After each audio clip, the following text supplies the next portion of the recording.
చంద్రబాబుకి ఇప్పటికైనా ప్రజాస్వామ్యాల విలువ తెలిసిందని వైకాపా నేత నా డార్లింగ్ అంబటే అంటున్నాడు.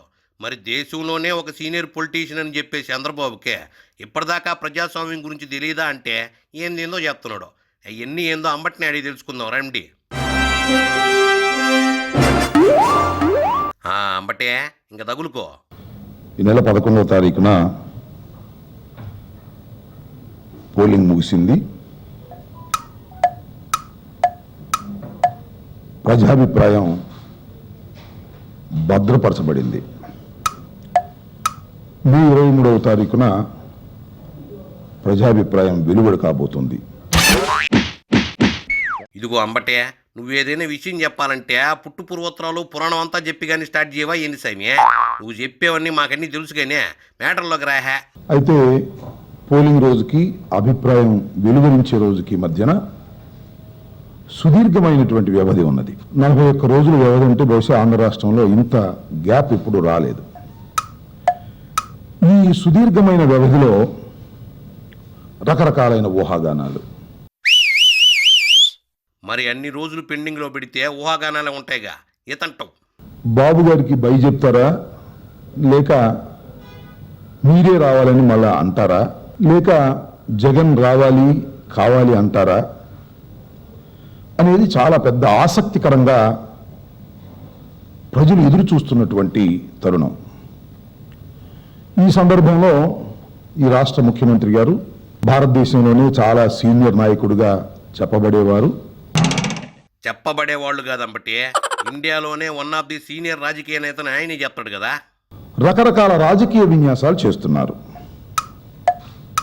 విచిత్రమైనటువంటి విన్యాసాలు చేస్తున్నారు రాజకీయంగా. నేను జన్మదినోత్సవం సందర్భంగా తిరుపతి వెళ్ళారు. సహజ దూరంలో ఒక సుదీర్ఘమైనటువంటి ఉపన్యాసం ఇచ్చారు. అది కావను కదా అంబట్టి, బర్త్డే రోజు ఏవో కొన్ని మంచి మాటలు చెప్పాలనే ఉద్దేశంతో సుదీర్ఘ ప్రసంగం చేసి ఉంటాడు. అంతేకాకుండా ఎప్పటిలాగానే వైసీపీని, జగన్మోహన్ రెడ్డి గారిని దూషించేటటువంటి ప్రయత్నం చాలా విరివిగా చేశారు. చంద్రబాబు నాయుడు గారు ఎందుకు ఈ వ్యవధిలో ఇంత విచిత్రమైనటువంటి రాజకీయ విన్యాసాలు చేస్తున్నారు? ఆయన గెలుస్తాననేటువంటి ఉత్సాహంతో ఈ రాజకీయ విన్యాసాలు చేస్తున్నారా, లేకపోతే ఓడిపోతాననే భయంతో బెంబేలెత్తి ఈ రాజకీయ విన్యాసాలు చేస్తున్నారా? వరే అది అసలు రాజకీయ విన్యాసం ఎట్టా వద్దాం బట్టి గత 5 ఏళ్ల నుంచే జగన్ బాబు తిడతానే ఉళ్ళా, ఇప్పుడేదో కొత్తగా తిడుతున్నాడు చెప్తావేంది? ఆయన ఏ రకమైన మాటలు మాట్లాడుతున్నారంటే ఎన్నికల తీరు మీద ఆయన చాలా అనుమానాలు వ్యక్తం చేస్తున్నారు. ఎలక్షన్ కమిషన్ మీద చాలా అనుమానాలు వ్యక్తం చేస్తున్నారు.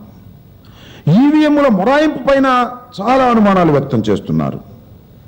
అసలు వ్యవస్థలన్నీ కూడా భ్రష్టు పట్టిపోయినటువంటి తరుణంలోనే ఎన్నికలు జరిగాయంటున్నారు. అవునంబట్టే, ఎవరు అనుమానాలు వాళ్ళయే, అనుమానించే స్వేచ్ఛ కూడా లేదా ఏంది బాబుకి? అంటే ఆయన గెలుస్తానే ఉత్సాహం ఏమైనా ఉందా అంటే నాకు కనిపించడం లేదు, ఎవరికీ కనిపించడం లేదు. ఓడిపోతాననేటువంటి ఒక భయంతో వ్యవస్థలన్నింటినీ దోషులుగా చిత్రీకరించేటటువంటి ప్రయత్నం చేస్తున్నారు.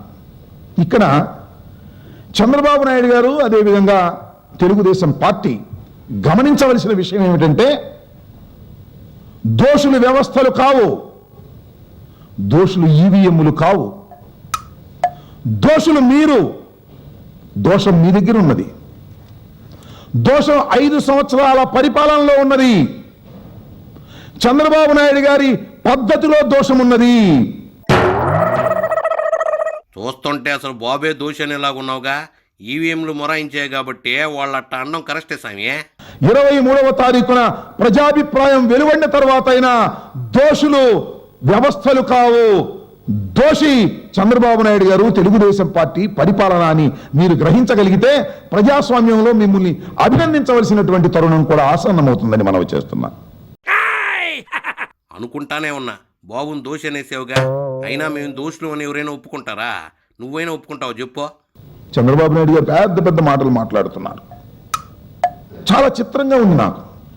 ప్రజాస్వామ్యం మంట కలిసిపోయిందంటున్నారు, వ్యవస్థలు నిర్వీర్యమైపోయిందంటున్నారు, ప్రజాస్వామ్యాన్ని కాపాడడం కోసమే తాను పోరాటం చేస్తున్నాను అని ప్రగల్భాలు పలుకుతూ ఆయన ఒక పోరాట యోధుడుగా ఆయనే చిత్రీకరించుకోవడానికి ప్రయత్నం చేస్తున్నారు. అదే సెల్ఫ్ కాన్ఫిడెన్స్ అంటే ఎవరికి వాళ్ళు యూదులు అనుకుంటే తప్ప విజయం వరించదమ్మటి. అయినా జగన్ నేనే సీఎం అని కాన్ఫిడెంట్గా చెప్పుకోవడం లేదా ఏంది?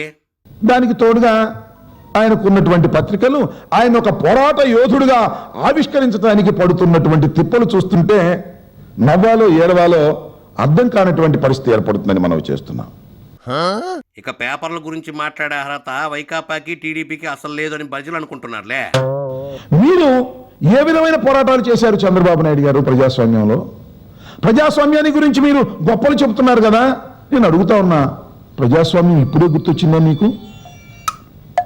ప్రతిపక్షంలో గెలిచినటువంటి 23 శాసనసభ్యుల్ని కొనేసి పచ్చకండువాలు కప్పేసి మీ పక్కన కూర్చోబెట్టుకున్నప్పుడు వారిని తీసుకెళ్లి మంత్రివర్గంలో స్థానం ఇచ్చి వైఎస్ఆర్ కాంగ్రెస్ పార్టీ మీద విమర్శలు చేసినప్పుడు ప్రజాస్వామ్యం మీకు గుర్తు రాలేదా? అవునంబట్టి ఎమ్మెల్యేలు కొన్న చంద్రబాబు అంటున్నావు, మరి పార్టీ మారిన ఎమ్మెల్యేలు వాళ్ళ అవసరానికి వెళ్ళారు కదా. ప్రజాస్వామ్యం మంట కలిసిపోయిందనేటువంటి స్పృహ మీకు రాలేదా? అంతేకాదు, పక్క రాష్ట్రంలో మీ పార్టీ ఎమ్మెల్సీని గెలిపించుకోవడం కోసం పరపార్టీ ఎమ్మెల్సీని 5 కోట్లకు కొన్నప్పుడు ఏమైపోయింది ప్రజాస్వామ్యం? ఆ రోజు మీకు ప్రజాస్వామ్యం గుర్తు రాలేదా చంద్రబాబు నాయుడు గారు? శభాష్, ఇప్పటికైనా గుర్తొచ్చింది మీకు ప్రజాస్వామ్యం. ఇది ప్రజాస్వామ్యం గొప్పదనం. ఎందుకంటే మునిగిపోతున్నప్పుడు, పదవి పోతున్నప్పుడు కనీసం మీకు ప్రజాస్వామ్యం గుర్తొచ్చినందుకు ప్రజాస్వామ్యాన్ని శభాష్ అని మెచ్చుకోవలసినటువంటి తరుణం ఈ భారతదేశంలో ఉందని మనం చేస్తున్నాం. ప్రజాస్వామ్యం గురించే బాగా లెక్చర్ ఇచ్చామబట్టి ఇంకో నెల రోజులు ఆగు, అందరి భవిష్యత్తు తేలిపోద్ది. సరేనా?